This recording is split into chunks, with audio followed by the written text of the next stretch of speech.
लोक कल्याण पत्र 2022 के आज के इस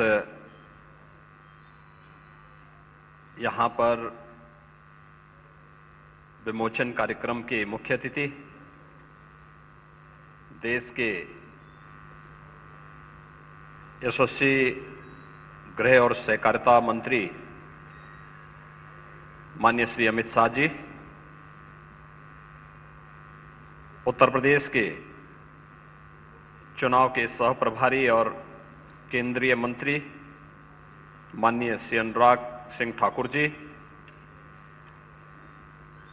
भारतीय जनता पार्टी के प्रदेश के कर्मठ अध्यक्ष माननीय श्री स्वतंत्र देव सिंह जी,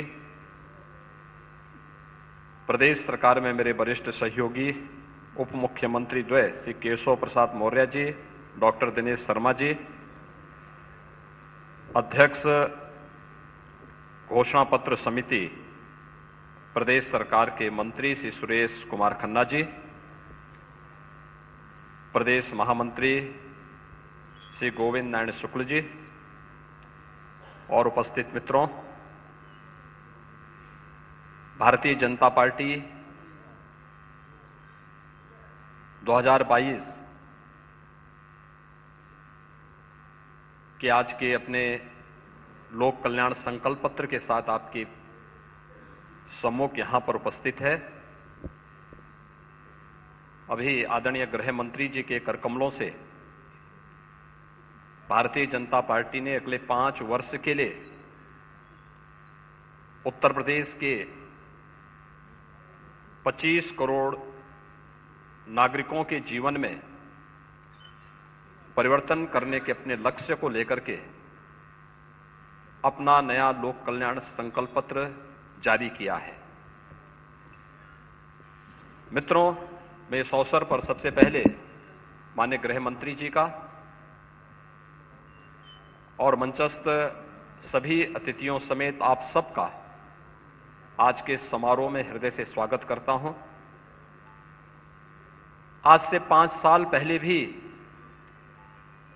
उत्तर प्रदेश विधानसभा चुनावों के दौरान भारतीय जनता पार्टी ने आदरणीय प्रधानमंत्री जी के मार्गदर्शन में, उनके नेतृत्व में अपना लोक कल्याण संकल्प पत्र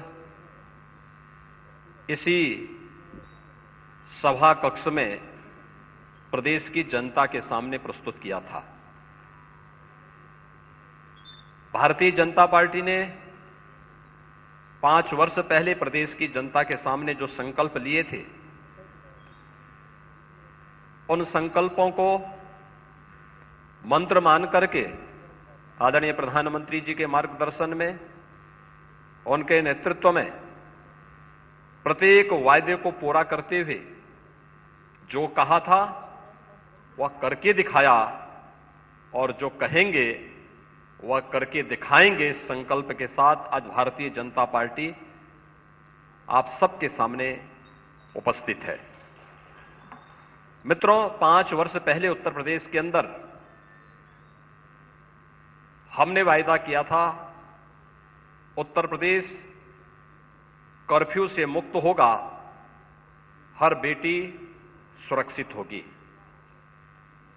आज 5 वर्ष जब इस सरकार के बीत रहे हैं, हम कह सकते हैं उत्तर प्रदेश में कानून का राज है।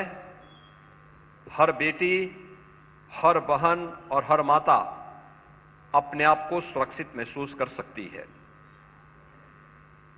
2012 से 2017 के बीच उत्तर प्रदेश में 700 से अधिक दंगे हुए, सैकड़ों लोग मारे गए, महीनों महीनों तक उत्तर प्रदेश में कर्फ्यू रहता था, व्यापारी पलायन करता था, बेटियां स्कूल नहीं जा पाती थीं। आज 5 वर्ष के बाद दंगे उत्तर प्रदेश में के अंदर समाप्त हुए। उत्तर प्रदेश में आज कर्फ्यू नहीं बल्कि धूम धड़ाके के साथ कावड़ यात्राएं निकलती हैं। पर्व और त्योहार शांतिपूर्ण, सौहार्दपूर्ण तरीके से उत्तर प्रदेश के अंदर संपन्न होते हैं, हर बेटी स्कूल जाती है, बेकोप स्कूल जाती है और हर बहन और हर माता को अपने रोजमर्रा के कार्यों से बाहर किसी भी समय जाने में कोई संकोच नहीं होता है। भारतीय जनता पार्टी ने सुरक्षा, कानून व्यवस्था के साथ ही प्रदेश के अंदर लोक कल्याण से जुड़े हुए गरीब कल्याणकारी योजनाओं को जन जन तक पहुंचाने के लिए पूरी प्रतिबद्धता के साथ डबल इंजन की सरकार ने कार्य किया। इसका लाभ बिना भेदभाव के हर एक गरीब को, हर एक किसान को, हर एक नौजवान को, प्रत्येक महिला को और बिना भेदभाव के समाज के प्रत्येक तबके को प्राप्त हुआ। योजनाओं में चेहरा देख करके नहीं, बल्कि पात्रता के अनुरूप हर एक तबके तक, गरीब के पास, किसान के पास, दलित के पास, वंचित के पास, पिछड़े के पास डबल इंजन की सरकार की कल्याणकारी योजनाओं का लाभ पहुंचा। ऋण माफी की योजना रही हो, जिसमें 86 लाख किसानों का 36,000 करोड़ रुपए का फसल ऋण माफी की कार्रवाई संपन्न होती है। 22 लाख हेक्टेयर से अधिक भूमि को अतिरिक्त सिंचन की क्षमता हो, या फिर प्रोक्यूरमेंट की नीति के तहत रिकॉर्ड मात्रा में खाद्यान्न को लागत के 1.5 गुना से अधिक दाम पर अन्नदाता किसानों से क्रय करने, या 5 वर्ष में 1,59,000 करोड़ रुपए से अधिक के गन्ना मूल्य के भुगतान का कार्य। चीनी मिलों की गति को कोरोना भी नहीं थाम पाई और उत्तर प्रदेश में 2,55,00,000 से अधिक किसानों को प्रधानमंत्री किसान सम्मान निधि का लाभ भी इस दौरान प्राप्त हुआ। 5 लाख नौजवान सरकारी नौकरी प्राप्त करते हैं।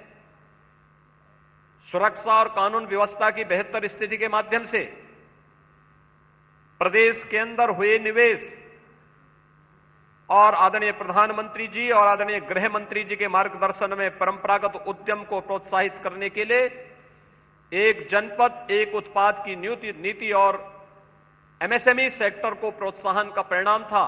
1,61,00,000 से अधिक प्रदेश के युवाओं को अपने ही प्रदेश में नौकरी और रोजगार की सुविधा उपलब्ध हुई। तो एमएसएमई सेक्टर और बैंकिंग सेक्टर ने 60 लाख उद्यमियों को प्रदेश के अंदर ऋण की सुविधा उपलब्ध कराई। सीडी रेशो को बढ़ाने का कार्य हुआ। तो प्रदेश के अंदर 2016-17 में बेरोजगारी की दर जो 18% थी, आज 2021-22 में वही बेरोजगारी की दर 3% के आसपास सीमित रह गई है।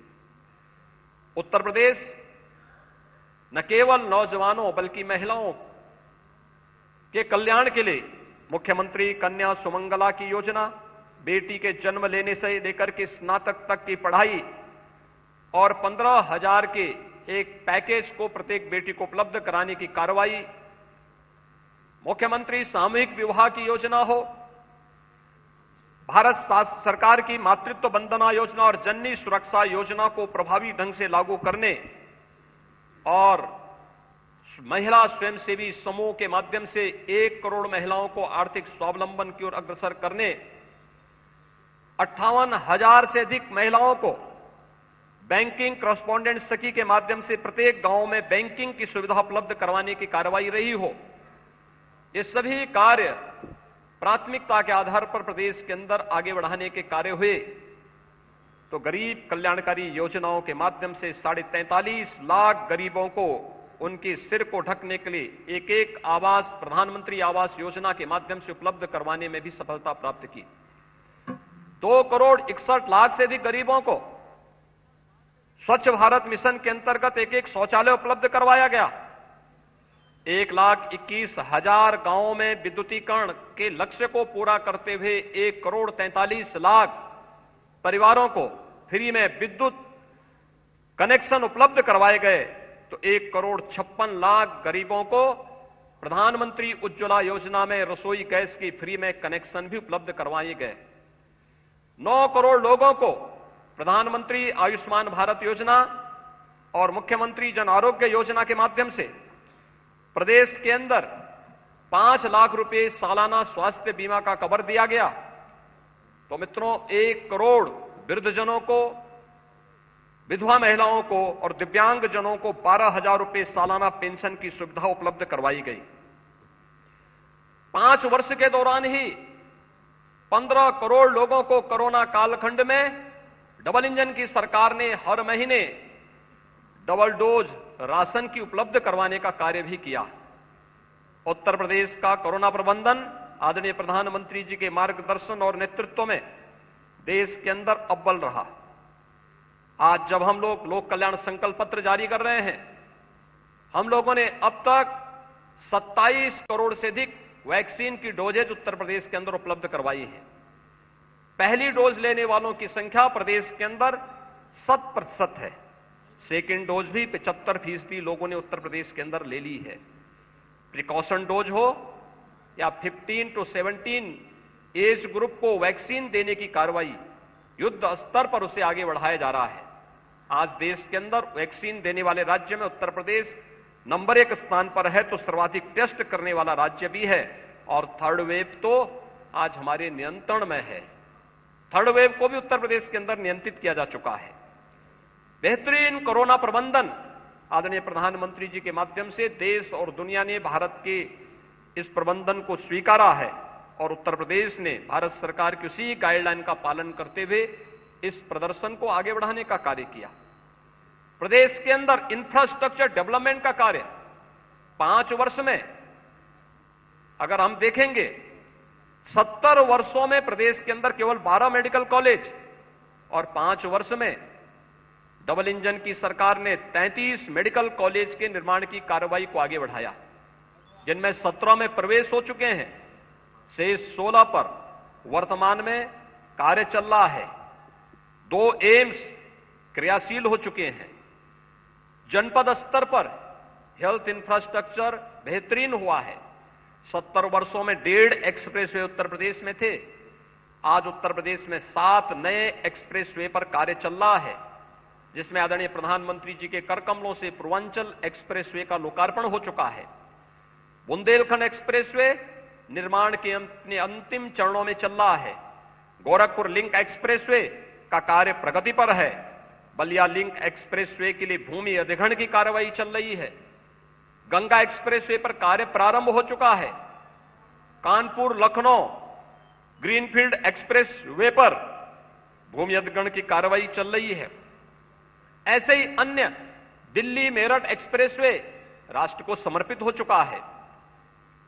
गोरखपुर सिलीगुड़ी और वाराणसी कोलकाता एक्सप्रेसवे पर भी युद्ध स्तर पर कार्य आगे बढ़ रहा है। एयर कनेक्टिविटी 1970 यानी 70 वर्षों में उत्तर प्रदेश में केवल 2 एयरपोर्ट फंक्शनल थे। आज 9 एयरपोर्ट फंक्शनल हैं, 11 पर कार्य चल रहा है। 5 इंटरनेशनल एयरपोर्ट वाला उत्तर प्रदेश पहला राज्य देश का बनने जा रहा है। मेट्रो 2 किलोमीटर मेट्रो गाजियाबाद के अंदर और 5 किलोमीटर नोएडा के अंदर संचालित होती थी। आज प्रदेश के अंदर 5 सिटी बेहतरीन पब्लिक ट्रांसपोर्ट सिस्टम के साथ जुड़ी हुई है। लखनऊ, गाजियाबाद, नोएडा, ग्रेटर नोएडा और कानपुर में मेट्रो का संचालन हो चुका है। आगरा मेट्रो की कार्रवाई तेजी से उससे आगे बढ़ रही है। प्रदेश के अंदर इंटरस्टेट कनेक्टिविटी, हर जिला मुख्यालय 4 लेन से जुड़ा, हर तहसील और विकासखंड मुख्यालयों को भी बेहतरीन कनेक्टिविटी दी गई। 2017 के पहले डार्क जोन के माध्यम से अंधेरा करके पिछली सरकारों ने हैंडपंप में भी पानी देने से रोक दिया था।